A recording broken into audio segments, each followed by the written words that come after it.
એક શિક્ષકે પોતાના ક્લાસમાં છોકરાઓને કીધું કે કાલે તમારે બધાએ પોતાની માતા ઉપર કંઈક કાવ્ય લખીને લાવવાનું છે, મા માટે થઈને કે તમારે કંઈક શબ્દો લખીને લાવવાના છે.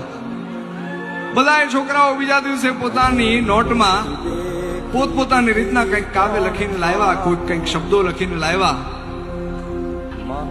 પણ એક છોકરાની નોટ છે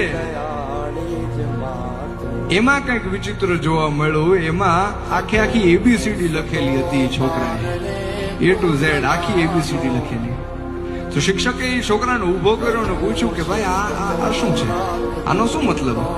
અને ત્યારે છોકરાએ જવાબ આપ્યો કે મને ભાષા શીખવાડનાર, મને બોલતા શીખવાડનાર મારી મા માટે થઈને હું શું લખી શકું, એટલે મેં આખી એબીસીડી લખી દીધી છે.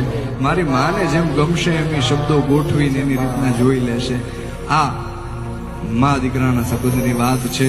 એ દલપતરામે પોતાના કાવ્યની અંદર લખી. કેવી રીતના કે હતો હું સુતો પારણે પુત્ર નાનો, રડું છેક તો રાખતું કોણ છાનો,